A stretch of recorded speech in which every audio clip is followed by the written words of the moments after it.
प्रदूषक।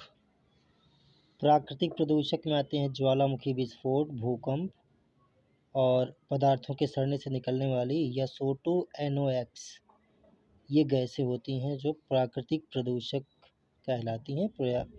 उसके उदाहरण हैं।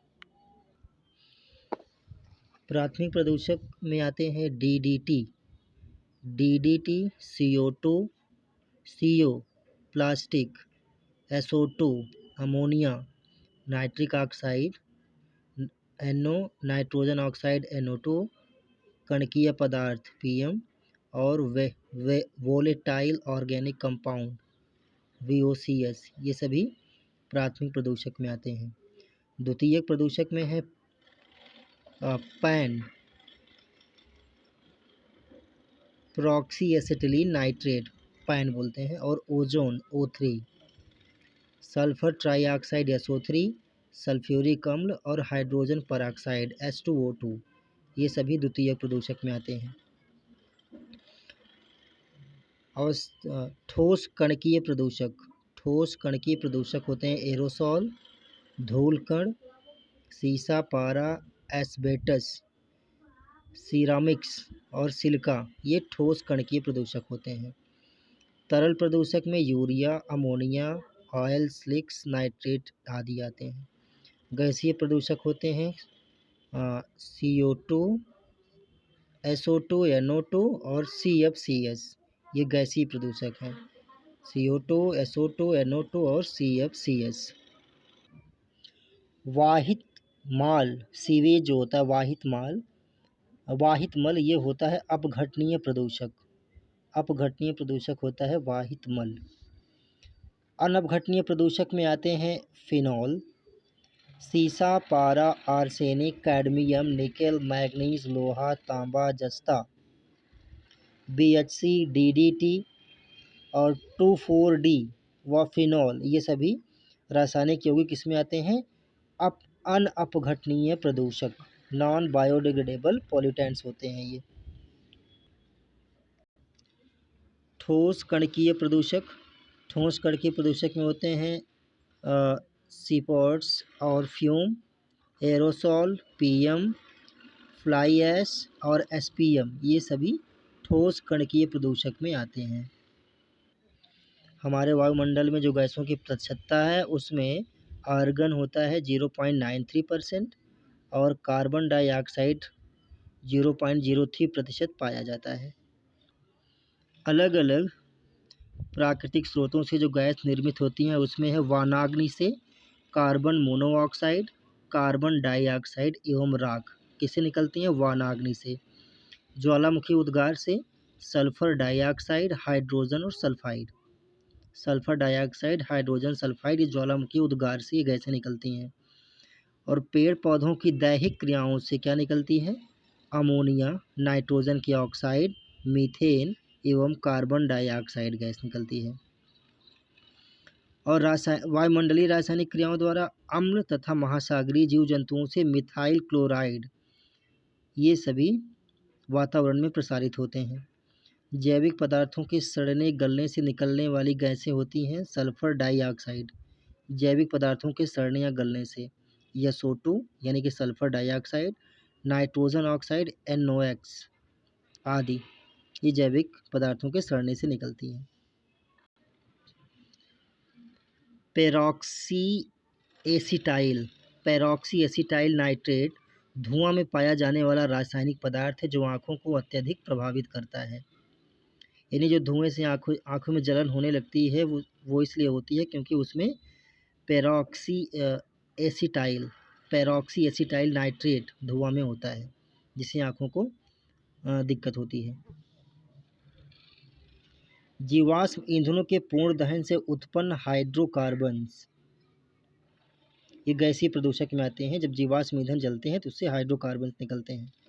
एरोसॉल केन और रेफ्रिजरेशन प्रणाली से निःसृत क्लोरोफ्लोरोकार्बन, एरोसॉल केन से और रेफ्रिजरेशन में क्लोरोफ्लोरोकार्बन निकलती है, ये भी गैसीय वायु प्रदूषक में आते हैं। गंधक युक्त जीवाश्म ईंधनों के जलाने से निकले हुए सल्फर यौगिक जैसे कि sulphur dioxide, sulphur trioxide, hydrogen sulphide, sulphuric acid, ये सभी गंधक युक्त जीवाश्मों ईंधनों के जलाने से निकलते हैं। ये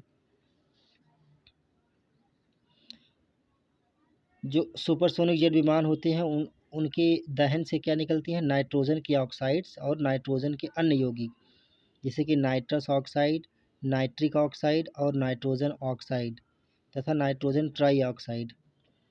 ये वायुयानों के या जो भी रॉकेट या सुपरसोनिक विमान होते हैं उनके ईंधन के जलने से निकलती हैं। ये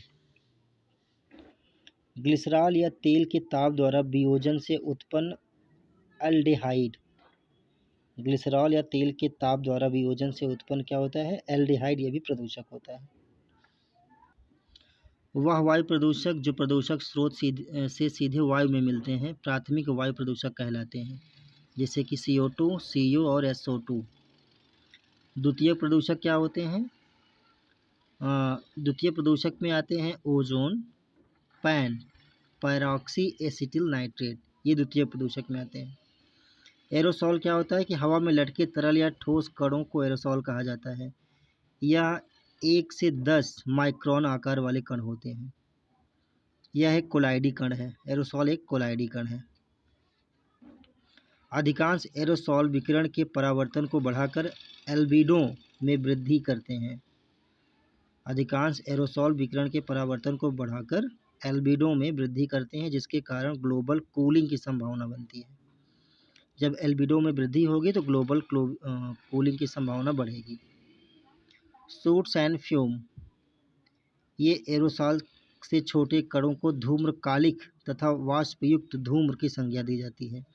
इनकी उत्पत्ति भी पूर्वोक्त पदार्थों के दहन के फलस्वरूप होती है। PM क्या होता है? 10 माइक्रोन से बड़े आकार वाले कणों को शुद्ध कणकीय पदार्थ पर्टिकुलर मैटर यानी कि PM या धूल की संज्ञा दी जाती है PM को। जब कोहरे का संपर्क कारखानों की चिमनियों से निकलने वाले गंधक से होता है तो कोहरा जहरीला एवं जानलेवा हो जाता है। इस तरह के जहरीले कोहरे को धूम कोहरा, स्मॉग या काला कोहरा कहते हैं। विश्व स्वास्थ्य संगठन ने वैश्विक वायु गुणवत्ता के लिए 6 प्रदूषकों को शामिल किया है। 6 प्रदूषक हैं इसमें।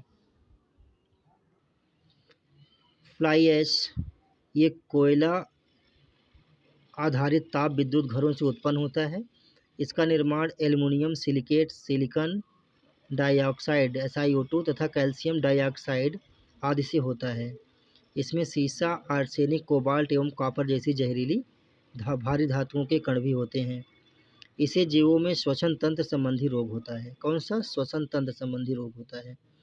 इसे इलेक्ट्रोस्टैटिक अवक्षेपक या कण निस्यंदन उपकरणों के द्वारा वायु में मिलने से रोका जा सकता है। SPM क्या होता है? Suspended particle matter. ये 0.1 माइक्रोमीटर से 100 माइक्रोमीटर तक होते हैं। औद्योगिक धूल कण, ज्वालामुखी कण, सल्फेट व कार्बन कण तथा बहुनाभिकीय एरोमेटिक हाइड्रोकार्बन होते हैं। ये 10 माइक्रोमीटर से छोटे आकार के कण, श्वसनशील निलंबित कणकीय पदार्थ RSPM कहलाते हैं। और 2.5 माइक्रोमीटर से छोटे आकार के कण श्वसन द्वारा फेफड़े के अंदर जाकर ढेरों परेशानियां पैदा करते हैं। धात्विक कणकीय पदार्थ, उसमें आते हैं सीसा, एल्युमिनियम, तांबा, लोहा, जस्ता और कैडमियम। अधात्विक कणकीय पदार्थ में आते हैं एस्बेस्टस, सिरामिक्स और सिलिका। जैविकीय कणकीय पदार्थ में आते हैं पार्थेनियम के पराग कण, पादपों तथा जंतुओं से निकलने वाले वायु प्रदूषक आदि। कार्बन मोनोऑक्साइड CO, सभी वायु प्रदूषकों में यह 50% भाग का प्रतिनिधित्व करता है। कार्बन मोनोऑक्साइड, इसे दम घोटू गैस भी कहते हैं। दम घोटू गैस कौन सी होती है? Carbon monoxide.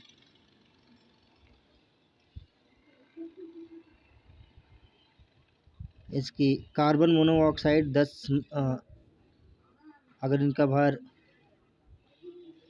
10 मिलीग्राम है तो अधिकतम 8 घंटे सहनीय सीमा होती है। नाइट्रोजन ऑक्साइड की 250 ग्राम होते हैं। 250 मिलीग्राम होते हैं, अधिकतम 24 घंटे सहनीय सीमा होती है। सल्फर डाइऑक्साइड 365 मिलीग्राम, अधिकतम 24 घंटे असहनीय सीमा होती है इनकी। तो सबकी अलग अलग वायु में भार और अधिकतम सहनीय सीमा यहाँ पे दिया हुआ है। भारत की पहली खनिजों की कोर लाइब्रेरी स्थापित की गई है कहाँ पे?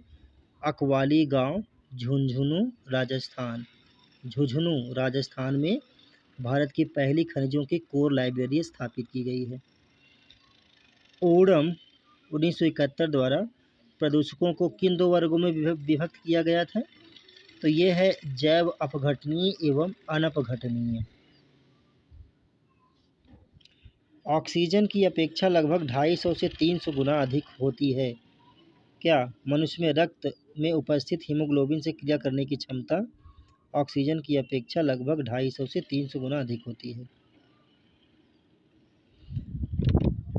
कार्बन मोनोऑक्साइड की मनुष्य के रक्त में उपस्थित हीमोग्लोबिन से क्रिया करने की क्षमता ऑक्सीजन से 250 से 300 गुना अधिक होती है।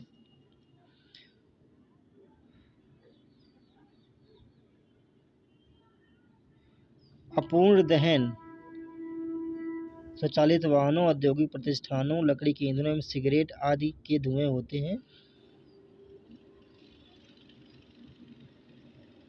जिसमें कार्बन मोनोऑक्साइड पाया जाता है। कोयले के धूल कण से एंथ्रैकोसिस नामक बीमारी होती है। लौह कण से सीडिरोसिस या लौहमयता होता है। गन्ने की धूल से होता है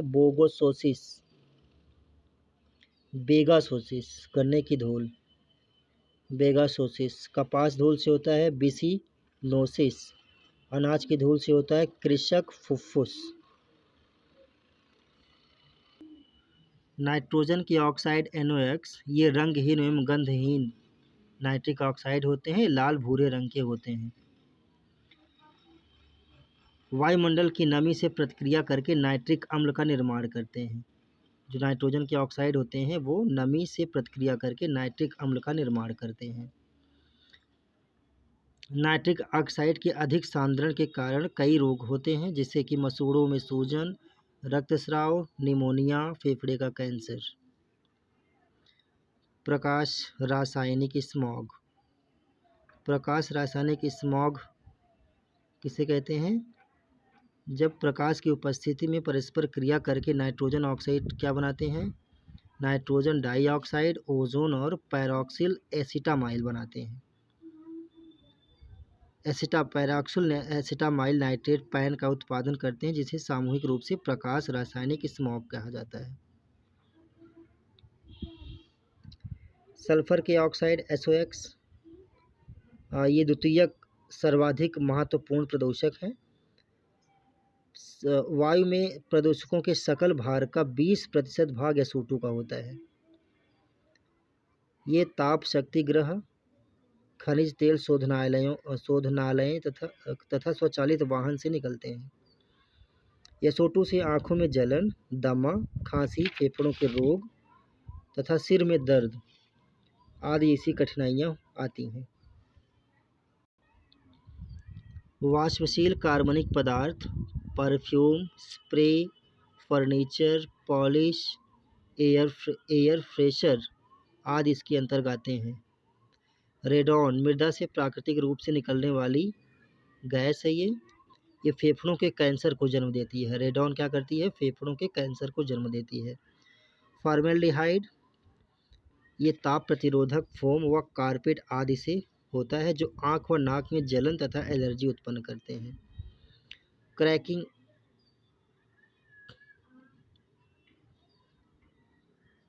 SO2 को यानी कि सल्फर के ऑक्साइड को क्रैकिंग गैस भी कहते हैं। SO2 के कारण औद्योगिक क्षेत्रों में विषाक्त धूम्र कोहरे का निर्माण होता है। SO2 गैस वातावरण की नमी को अवशोषित करके सल्फ्यूरिक अम्ल बनाती है और उसके बाद ही अम्ल वर्षा होती है। फ्लू गैस डिसल्फराइजेशन, भारत में SO2 सल्फर डाइऑक्साइड का सर्वाधिक उत्सर्जन जो होता है वो जीवाश्म ईंधन के दहन से होता है। SO2 को पृथक करने की टेक्नोलॉजी फ्लू गैस डिसल्फराइजेशन कहते हैं। SO2 को पृथक करने की टेक्नोलॉजी होती है flue gas desulphurisation. Dry scrubber विधि एवं आर्द्र स्क्रबर विधि, SO2 को पृथक करने की दो विधियां हैं, ड्राई स्क्रबर विधि और आर्द्र स्क्रबर विधि। ड्राई स्क्रबर विधि में SO2 के अवशोषण हेतु शुष्क चूना पत्थर का प्रयोग करते हैं और आर्द्र स्क्रबिंग विधि में तरल या ठोस पदार्थ के घोल में प्रभावित करते हैं गैसों को। डॉक्टर हेनरी एंटोनी ने जुलाई 1905 में अपने शोध में स्मॉग शब्द का पहली बार उल्लेख किया था। फ्रेऑन सबसे अधिक घातक क्लोरोफ्लोरोहाइड्रोकार्बन है। फ्रेऑन क्या है?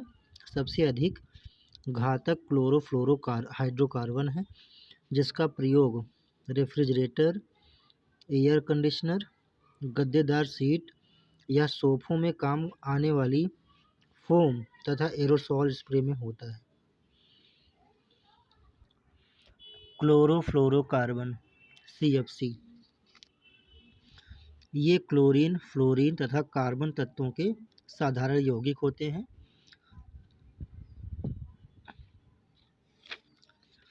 अगर इनकी मात्रा वायुमंडल में ज़्यादा हो जाती है तो सूर्य की पराबैंगनी किरणें अधिक मात्रा में धरातल पर पहुंचने लगती हैं। हाइड्रोफ्लोरोकार्बन, जिसको कि 14(1)B HCFC 141B कहते हैं इनको, हाइड्रोक्लोरोफ्लोरोकार्बन। ये शक्तिशाली रसायन है जिसे भारत ने जनवरी 2020 में पूर्णतः समाप्त कर दिया है।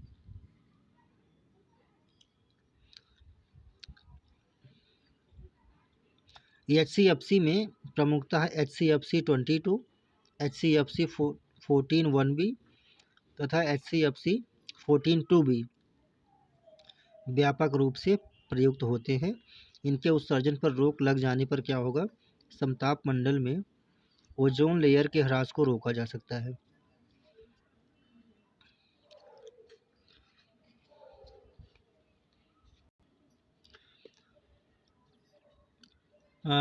ओजोन ऑक्सीजन के 3 परमाणुओं से मिलकर बनी है। पृथ्वी से 20 से 35 किलोमीटर के बीच इसकी सांद्रता सबसे ज़्यादा होती है। ओजोन में छिद्र हो जाने के कारण ही क्या होता है कि विशिष्ट ध्रुवीय वाताग्र समताप मंडलीय बादलों की उपस्थिति तथा क्लोरोफ्लोरोकार्बनों के अंतर वाह ये आर्कटिक क्षेत्र में ओजोन में छिद्र होने की यही कारण है। ओजोन के नापने की इकाई डाप्सन है। Dobson 100 Dobson equals to 1 millimetre होता है। 100 Dobson equals to 1 millimetre. Ozone की मात्रा सुबह 8 बजे से बढ़ना तथा शाम 6 बजे से घटना प्रारंभ होती है। ओजोन की मात्रा 8 बजे से बढ़ना और शाम 6 बजे से घटना प्रारंभ होती है।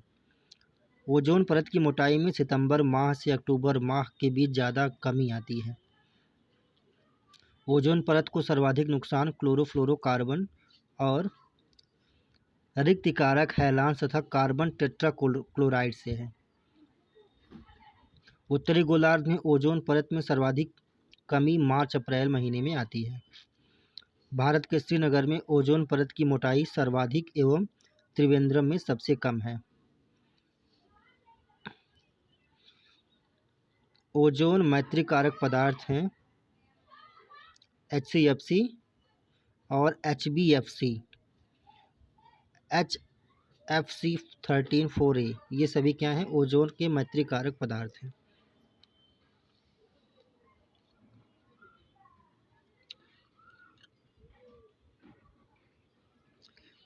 जो वैश्विक तापमान बढ़ रहा है उसमें कार्बन डाइऑक्साइड गैस की जो भागीदारी है वो 60% है।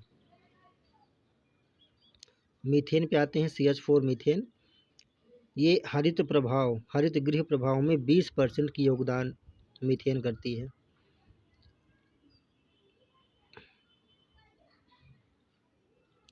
इसका जो प्राकृतिक स्रोत है आर्द्र भूमि के टुंड्रा प्रदेश एवं समुद्र जलीय मीथेन, ये प्राकृतिक स्रोत हैं मीथेन के।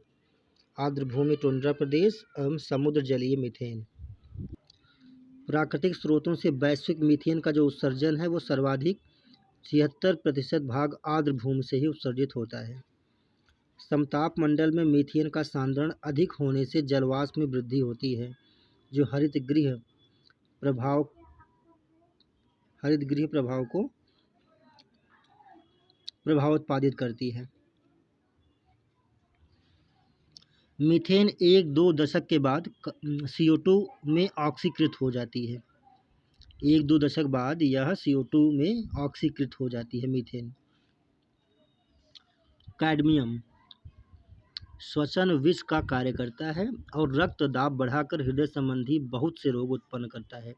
कैडमियम क्या करता है? श्वसन विष का कार्य करता है और रक्त दाब बढ़ाकर हृदय संबंधी बहुत से रोग उत्पन्न करता है। प्रदूषक स्रोत और उत्पन्न प्रभाव में आते हैं तो कार्बन यौगिक स्रोत है जीवाश्म ईंधन, मोटर वाहन। इससे क्या होता है? हरित गृह प्रभाव उत्पन्न होता है। नाइट्रोजन के यौगिक से क्या होता है? ये खनिज तेल व कोयले के दहन से उत्पन्न होते हैं। इनसे अम्ल वर्षा होती है। नाइट्रोजन के यौगिक से क्या होगा? अम्ल वर्षा होगी। हाइड्रोकार्बन ये पेट्रोलियम से निकलते हैं। ये रक्त के कैंसर आदि संबंधी प्रभाव उत्पन्न करते हैं। शीशा ये जस्ता के खानों से निकलते हैं और मस्तिष्क संबंधी बीमारियां जैसे कि लकवा आदि उत्पन्न करते हैं, शीशा से होता है। क्लोरोफ्लोरोकार्बन CFC ये एयर कंडीशनर और प्लास्टिक और रेफ्रिजरेटर से निकलते हैं। ये ओजोन क्षरण में, चर्म कैंसर में आदि में प्रभाव उत्पन्न करते हैं। सल्फर की यौगिक ताप शक्ति ग्रह से निकलते हैं। ये अम्ल वर्षा, फेफड़ों के रोग, धूम्र कोहरा, पौधों में क्लोरोसिस आदि प्रभाव उत्पन्न करते हैं। आर्सेनिक से त्वचा का कैंसर, यकृत, फेफड़े व रक्त संबंधी रोग होते हैं। शीशा ऑक्सीजन से मिल करके लेड ऑक्साइड बनाता है और ये सांस के जरिए शरीर में पहुंचकर तंत्रिका तंत्र को प्रभावित करता है, जिससे मस्तिष्क संबंधी बीमारियां तथा गुर्दों, लीवर या अन्य अंगों को नुकसान पहुंचता है।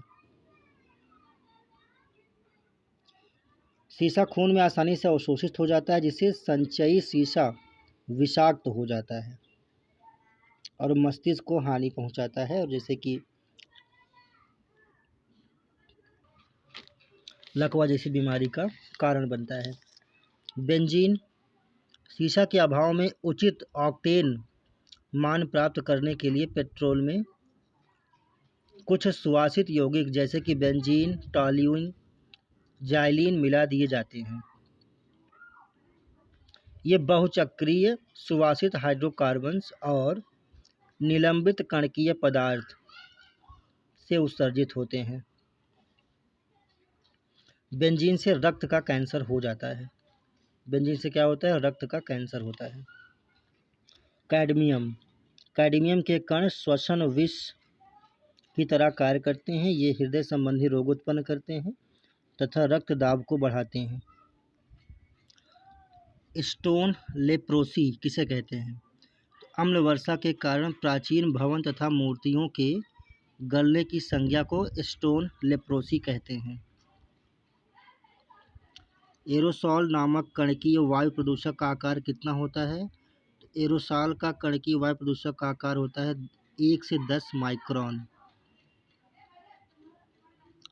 सुपरसोनिक जेट विमानों से निकलने वाली कौन सी गैस ओजोन परत को पतली करती है? तो नाइट्रोजन ऑक्साइड। प्रकाश रासायनिक स्मॉग में गैसें होती हैं नाइट्रोजन ऑक्साइड, ओजोन तथा पैरोक्सिल एसिटाइल नाइट्रेट। पार्थेनियम जिसे गाजर घास कहते हैं, परागकण से कौन सा रोग होता है? तो चर्म रोग एवं दमा रोग होता है।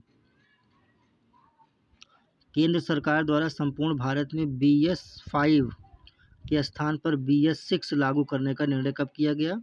अप्रैल 2020 में। डीजल गाड़ियों में हरित डीजल का प्रयोग किया जाता है। हरित डीजल में क्या होता है? सल्फर की मात्रा 0.005% USLD में होती है और हरित डीजल में 0.001% मात्र होती है। हरित डीजल यूरो 4 मानक का डीजल है। वैकल्पिक ईंधन जैसे कि कोलबेड, मीथेन, बायोडीजल आदि इसके वैकल्पिक ईंधन हैं। BS मात्रक देखते हैं तो BS 2000 ये प्रभावी हुआ था 2000 में, संपूर्ण भारत में लागू है। BS 4 लागू हुआ था 2017 में लागू हुआ था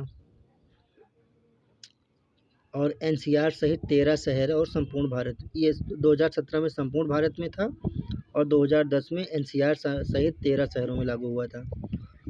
BS 6 को 2018 में दिल्ली NCR में लागू किया गया था, जनवरी 2019 में 13 शहर में और 1 अप्रैल 2020 को संपूर्ण भारत में BS 6 वाहनों को लागू किया गया।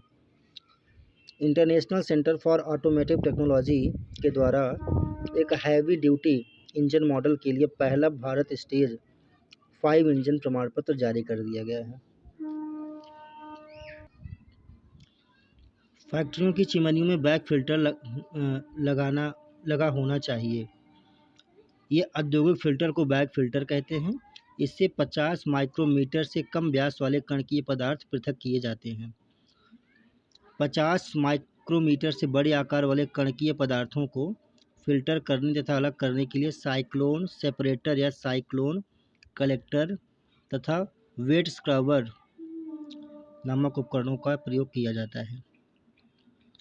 वेट स्क्रबर विधि से धुएं को जल से होकर गुजारा जाता है तो ठोस कणकीय पदार्थ जल में ही कैद हो जाते हैं।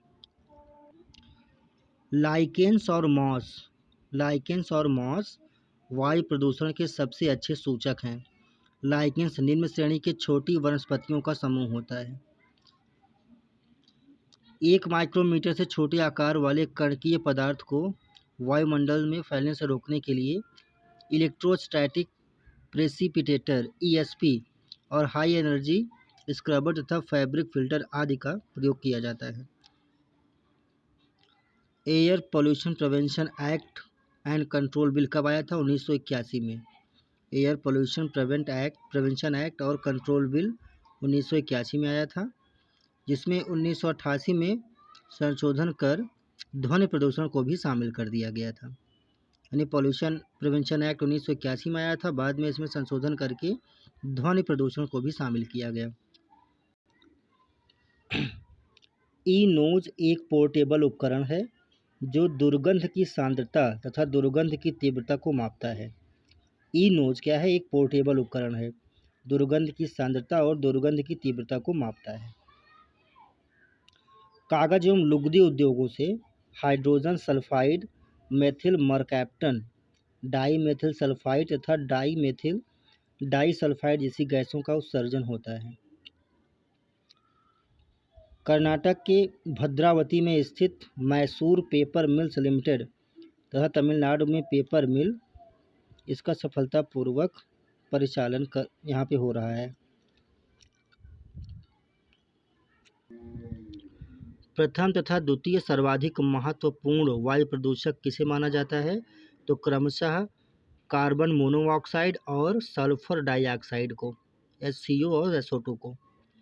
क्रैकिंग गैस है सल्फर डाइऑक्साइड, क्रैकिंग गैस है। शीशा रहित पेट्रोल में उचित ऑक्टेन मान प्राप्त करने के लिए क्या मिलाया जाता है? तो बेंजीन, टालियन और जाइलिन। बेंजीन, टालियन और जाइलिन मिलाया जाता है। हरे डीजल में सल्फर की कितनी प्रतिशतता पाई जाती है? तो 0.001% हरे डीजल में। हरित डीजल किस यूरो मानक का डीजल है? तो यूरो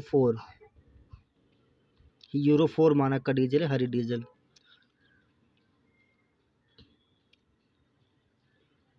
वायुमंडल में 1 माइक्रोमीटर से छोटे आकार वाले कणकीय प्रदूषक को रोकने के लिए क्या प्रयोग किया जाता है किस यंत्र का?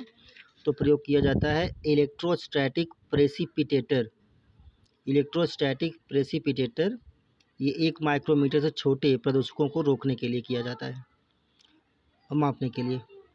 अम्लीय वर्षा के जल का पीएच मान क्या होता है? अम्लीय वर्षा के जल का पीएच मान 4.2 से कम होता है। 4.2 से कम होता है अम्लीय वर्षा का पीएच मान। कांग्रेस नेता मुरली देवड़ा के लोकहितकारी वाद पर 2 नवंबर 2001 को सर्वोच्च न्यायालय के आदेश जारी कर सभी सार्वजनिक स्थानों पर धूम्रपान निषिद्ध कर दिया है। राष्ट्रीय वायु गुणवत्ता सूचकांक 2014। यह सूचकांक शहरी क्षेत्रों में वायु प्रदूषण के स्तर को बताने के लिए एक संख्या, एक रंग, एक विवरण के रूप में कार्य करता है। एक संख्या, एक रंग, एक विवरण के रूप में कार्य करता है राष्ट्रीय वायु गुणवत्ता सूचकांक शहरी क्षेत्र में। इस सूचकांक को IIT कानपुर और मौलाना आज़ाद मेडिकल कॉलेज आदि के द्वारा किया गया, जिसमें IIT कानपुर भी है। AQI सूचकांक में 8 प्रदूषकों को शामिल किया गया है। AQI सूचकांक में 8 प्रदूषक हैं। PM10 का तात्पर्य ऐसे कण जिनका व्यास 10 माइक्रोमीटर या इससे कम होता है, उसको PM10 कहते हैं, जिसका व्यास 10 माइक्रोमीटर से या उससे भी कम होता है। PM 2.5 में भी वही है कि 2.5 माइक्रोमीटर व्यास होगा या उससे कम होगा तो PM 2.5 होगा। अगर AQI स्तर 101 से 200 के बीच में है तो उसे साधारण प्रदूषित माना जाता है, जिसमें अस्थमा जैसी बीमारियां होने के चांसेस रहते हैं। और गंभीर स्थिति तब हो जाती है जब मात्रा 401 से 500 पहुंच जाती है। अति खराब होता है 301 से 400, जिसमें श्वसन संबंधी बीमारी होती है अति खराब में। अति खराब 301 से 400, इसमें श्वसन संबंधी रोग होता है। BS6 को अप्रैल 2018 से दिल्ली NCR में लागू किया गया। BS6 को अप्रैल 2018 से दिल्ली में लागू किया और 2019 को 13 शहरों में लागू किया गया। मानक ब्यूरो को प्रथम बार 1992 में अपने यहाँ लागू किया गया था। मानक ब्यूरो को प्रथम बार 1992 में अपने यहाँ लागू किया गया था। कोयला उद्योग में भूमिगत जल के प्रमुख प्रदूषक कौन से हैं? आर्सेनिक और फ्लोराइड। भूमिगत जल के प्रदूषक हैं आर्सेनिक और फ्लोराइड। कोयला उद्योग में न्यूमानोकॉसिस बीमारी हो जाती है कोयला उद्योग में। उत्तर प्रदेश के उन्नाव जिले में कई गांवों का जल प्राकृतिक रूप से किस तत्व की अधिकता के कारण प्रदूषित है? तो वो है फ्लोराइड। उन्नाव जिले में कई क्षेत्र ऐसे हैं जो फ्लोराइड से प्रदूषित हैं। पिगोबियन कर जो लगाया जाता है वो प्रदूषण फैलाए जाने के कारण पिगोबिया कर लगाया जाता है। पिगोबिया कर होता है प्रदूषण फैलाए जाने के कारण। भारत में प्रायः सभी अपमार्जकों में किसकी अधिकता पाई जाती है? तो फास्फेट की। जो अपमार्जक होते हैं उसमें फास्फेट की अधिकता पाई जाती है। कठोर जल को मृदुजल बनाने हेतु अपमार्जकों में मुख्यतः प्रयोग किया जाता है सोडियम ट्राईपॉलीफास्फेट। कठोर जल को मृदुजल बनाया जाता है। विषालु अपशिष्टों में अपघटनकारी सूक्ष्मजीव होते हैं स्यूडोमोनास कैपेसिया।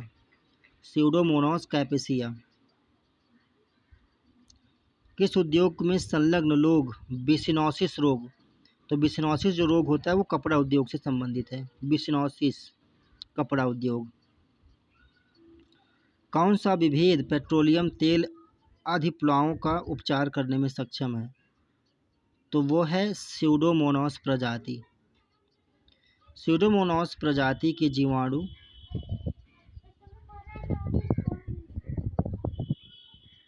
जीवाणु में आनुवंशिक हेरफेर करके पेट्रोलियम तेल अधिप्लावों के उपचार के गुणों का समावेश किसने किया है? तो एम चक्रवर्ती। औद्योगिक संस्थानों से निकले कचरे के कारण का मान 2500 ppm तक हो जाता है। 2500 ppm तक क्या हो जाता है? जो औद्योगिक संस्थानों से कचरा निकलता है उसका ppm। स्वच्छ पानी की BOD 1 ppm से कम होनी चाहिए और नदियों का BOD का स्तर 10 मिलीग्राम प्रति लीटर होना चाहिए।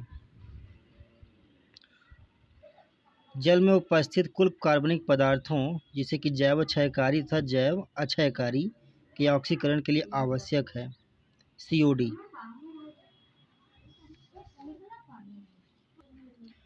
COD की जो दहनीय मात्रा होती है वो 20 मिलीग्राम प्रति लीटर जल है।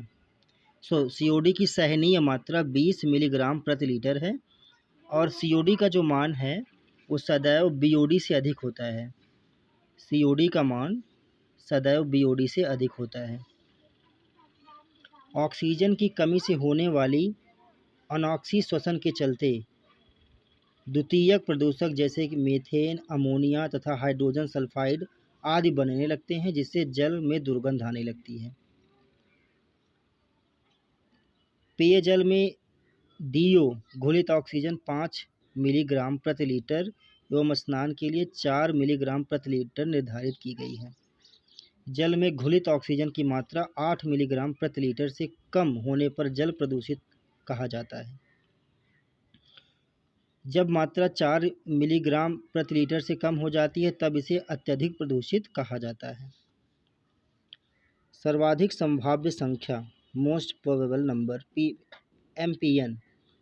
MPN जैव अपशिष्टों द्वारा होने वाले जल प्रदूषणों का मापक है।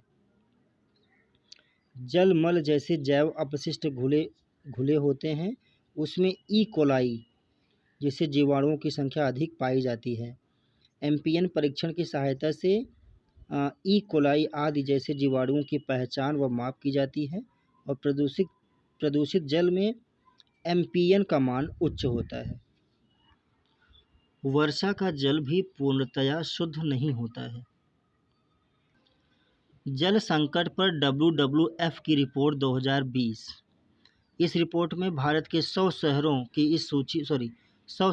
इस सूची में चीन के 50 तथा भारत के 30 शहर शामिल हैं, जिसमें भारत के 30 प्रमुख शहरों में जयपुर 45वें स्थान पर तथा इंदौर 75वें स्थान पर है। जल संकट यहाँ पे दिखाया गया है इस रिपोर्ट में। पर्यावरण शोध प्रयोगशाला ERL पर्यावरण शोध प्रयोगशाला कहाँ पर है? लखनऊ में है।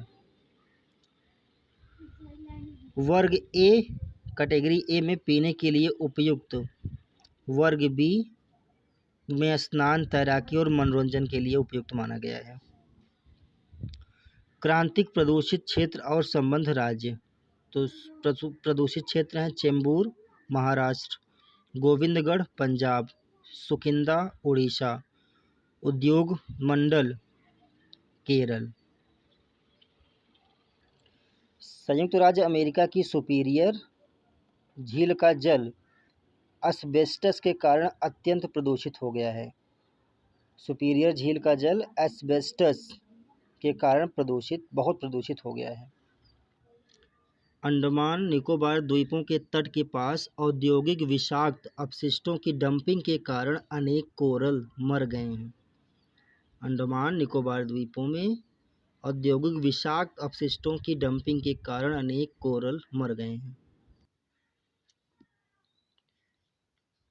जून 1985 में केंद्रीय गंगा प्राधिकरण CGA का गठन किया गया और गंगा एक्शन प्लान GAP का प्रथम चरण 14 जनवरी 1986 को शुरू किया गया। 1995 में केंद्रीय गंगा प्राधिकरण का नाम परिवर्तित कर राष्ट्रीय नदी संरक्षण प्राधिकरण NRCA कर दिया गया। इसी कड़ी में वर्ष 2008 में गंगा नदी को राष्ट्रीय नदी घोषित किया गया। 2008 में गंगा नदी को राष्ट्रीय नदी घोषित किया गया। पेयजल में 20 ppm तक नाइट्रेट आयन की मात्रा हानिकारक नहीं होती। पेयजल में 20 ppm तक नाइट्रेट आयन की मात्रा हानिकारक नहीं होती। इससे अधिक होने पर मेथेमोग्लोबिनेमिया नाइट्रेट साइनोसिस नामक बीमारी बच्चों में उत्पन्न होती है। 20 फरवरी 2009 को मनमोहन सिंह की अध्यक्षता में राष्ट्रीय गंगा नदी बेसिन प्राधिकरण का गठन किया गया। 2009 में मनमोहन सिंह की अध्यक्षता में राष्ट्रीय गंगा नदी बेसिन प्राधिकरण का गठन किया गया। नदी बेसिन से गाद हटाना इसका उद्देश्य है। क्या है? नदी बेसिन से गाद हटाना। वर्ष 2014 में एनडीए की सरकार आने के बाद प्रधानमंत्री मोदी ने जून 2014 में गंगा नदी को पुनर्जीवित करने के लिए नमामि गंगे को स्वीकृति प्रदान की। नमामि गंगे 2014 में शुरू किया गया।